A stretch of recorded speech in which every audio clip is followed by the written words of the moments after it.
तो दोस्तों आज हो गया 26 मई 2022 यूपी समेत देश दुनिया की सभी ताज़ा बड़ी खबर लेकर आए सिर्फ आपके लिए। चलिए फटाफट खबर शुरू करते हैं। उससे पहले चैनल को अब तक सब्सक्राइब ना किया हो तो फटाफट चैनल को सब्सक्राइब कर दें, लाइक कर दें, शेयर कर दें ताकि इसी तरह की खबर आप हर रोज देख सके। चलिए शुरू करते हैं आज की पहली बड़ी खबर। योगी सरकार के दूसरे कार्यकाल का पहला बजट गुरुवार को विधानसभा में पेश किया गया। 6 लाख करोड़ रुपए से अधिक के बजट में कई चुनावी वादों को पूरा किया गया है। सरकार ने मुफ्त राशन योजना को जारी रखने की घोषणा करते हुए उज्ज्वला योजना के तहत साल में 2 मुफ्त गैस सिलेंडर देने का ऐलान किया है।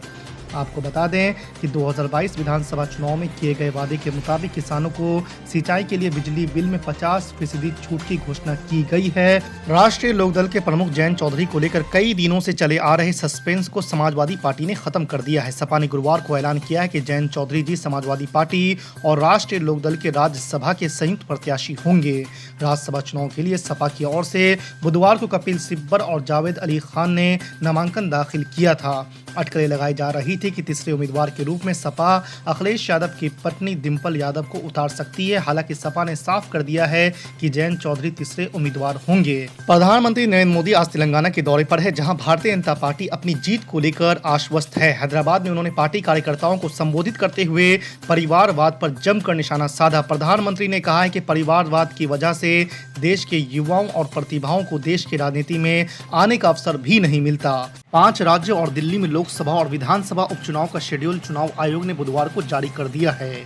आपको बता दें कि इन राज्यों की 3 लोकसभा और 7 विधानसभा सीटों पर उपचुनाव होंगे। इसमें पंजाब, त्रिपुरा, उत्तर प्रदेश, आंध्र प्रदेश, झारखंड और दिल्ली शामिल है। 23 जून को इन सीटों पर वोटिंग होगी और 26 को परिणाम घोषित किए जाएंगे। दिल्ली की एक अदालत ने बुधवार को जम्मू कश्मीर के अलगाववादी नेताओं में से एक यासीन मलिक को टेरर फंडिंग के मामले में उम्र कैद की सजा सुनाई। कोर्ट ने सजा सुनाते हुए कहा है कि इन अपराधों का मकसद भारत के विचार की आत्मा पर हमला करना और भारत संघ से जम्मू कश्मीर को जबरदस्ती अलग करने का था। आपको बता दें कि यासीन मलिक को सजा सुनाई जाने के बाद तिहाड़ जेल भेज दिया गया है। नेपाल यात्रा के बाद राहुल गांधी की लंदन यात्रा पर भी विवाद हो गया है। लंदन के कैम्ब्रिज विश्वविद्यालय में दिए गए उनके बयानों को लेकर चर्चा चल रही थी कि बीच में ये मुद्दा भी सामने आया है कि उन्होंने विदेश जाने के लिए सरकारी मंजूरी नहीं ली थी। रिपोर्ट्स में कहा गया है कि राहुल गांधी ने पॉलिटिकल क्लियरेंस के लिए विदेश मंत्रालय में अप्लाई नहीं किया था। रिपोर्ट्स के मुताबिक किसी भी सांसद को विदेश जाने से पहले मंत्रालय से मंजूरी लेनी होती है। यात्रा से कम 3 सप्ताह पहले वेबसाइट पर जानकारी अपलोड करने के बाद अप्रूवल मिलता है। ज्ञानवापी मस्जिद में मिले कथित शिवलिंग की पूजा की इजाजत मांगने वाली याचिका फास्ट ट्रैक कोर्ट को ट्रांसफर कर दी गई है। अब इस पर 30 मई को सुनवाई होगी। आपको बता दें कि फास्ट ट्रैक कोर्ट में मामले को महेंद्र पांडे सुनेंगे। वाराणसी के सिविल कोर्ट ने यह फैसला किया है। दरअसल हिंदू पक्ष ने सिविल कोर्ट में एक याचिका दायर की थी। इसमें ज्ञानवापी मस्जिद हिंदुओं को सौंपने और पूजा की इजाजत मांगी गई थी। इस पर सुनवाई 25 मई को हुई। आपको बता दें कि वाराणसी जिला कोर्ट में चल रहे ज्ञानवापी का मामला दूसरा है। इस पर 26 मई यानी कि आज सुनवाई होगी। कांग्रेस पार्टी छोड़कर समाजवादी पार्टी के समर्थन से राज्यसभा चुनाव के लिए नामांकन दाखिल करने वाले कपिल सिब्बल ने सोनिया गांधी की तारीफ की है। उन्होंने कहा है कि मैंने कांग्रेस छोड़ने से पहले राष्ट्रीय अध्यक्ष सोनिया गांधी से मुलाकात की थी और उनका व्यवहार मेरे प्रति सद्भावपूर्ण था। पार्टी से इस्तीफा को लेकर कपिल सिब्बल ने हिंदुस्तान टाइम्स से बातचीत में कहा है कि कांग्रेस से इस्तीफा देना आसान नहीं था, परिवार को छोड़ना आसान नहीं था, लेकिन आपको एक वक्त में फैसला लेना ही होता है। कांग्रेस ने मुझे बहुत कुछ दिया है, लेकिन मैं हमेशा एक स्वतंत्र आवाज के तौर पर पहचान रखता रहा हूं। मैंने निर्दलीय उम्मीदवार के तौर पर राज्यसभा चुनाव के लिए पर्चा दाखिल किया है। इल्जाम लगाने वालों इल्जाम लगा लो। जब तक अल्लाह सदुद्दीन ओवैसी को जिंदा रखेगा मैं अपना काम करता रहूंगा। जब तक अल्लाह सुब्हानहू तआला अपने फजल और करम से मेरे जान और माल की हिफाजत करता रहेगा मैं बोलता रहूंगा, मैं लड़ता रहूंगा। हाँ, कोई गम की कोई बुरी बात नहीं है कि अगर मैं खड़े होकर ये कहता हूं कि मैं भारत के गरीब और मजलूम आवाम के लिए एक आवाज उठाता हूं। मुझे कोई शर्मिंदगी नहीं है इसमें, इस बात को कहते हुए मुझे कोई शर्मिंदगी नहीं है अगर मैं खड़े होकर कहता हूं कि मैं दलित और आदिवासियों के हुकूक का मुतालबा करता हूं। मुझे कोई डर नहीं होता अगर मैं कहता हूं कि भारत के मुसलमानों को संविधान के मुताबिक उनका जायज मुकाम मिलना चाहिए, तो कोई डरने की जरूरत नहीं है। भारत के मुसलमानों, सूरत के मुसलमानों, गुजरात के मुसलमानों, हमको अपना हक हासिल करना है। हम अल्लाह से डरने वाले हैं, किसी इंसान हुकूमत से डरने वाले नहीं बन सकते हैं।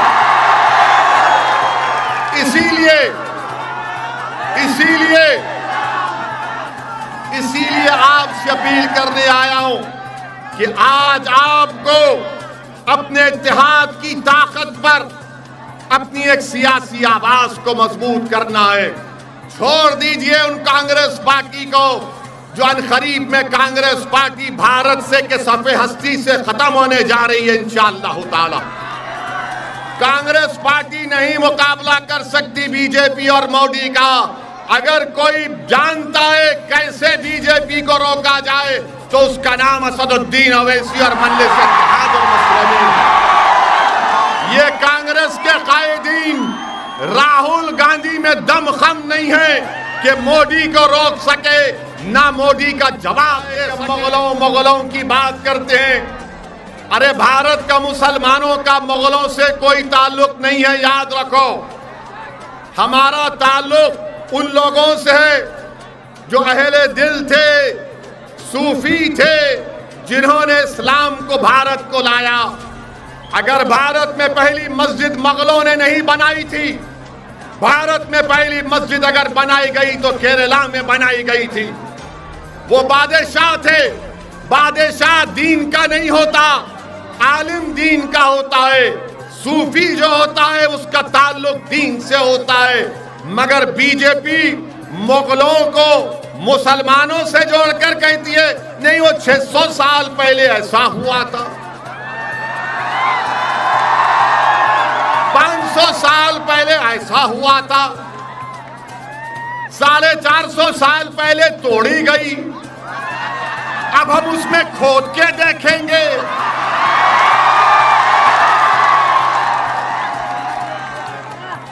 आप बताइए, भारत की तारीख क्या मुगलों से शुरू होती है?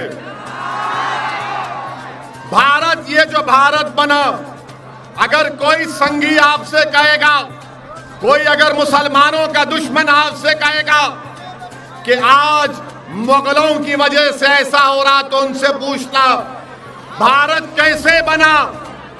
50,000 साल पहले अफ्रीका से लोग भारत को आए थे। कितने साल पहले? 50,000 साल पहले। 40,000 साल पहले ईरान से किसान आए थे। 30,000 साल पहले स्टीप से लोग आए थे, स्टेप से लोग आए थे।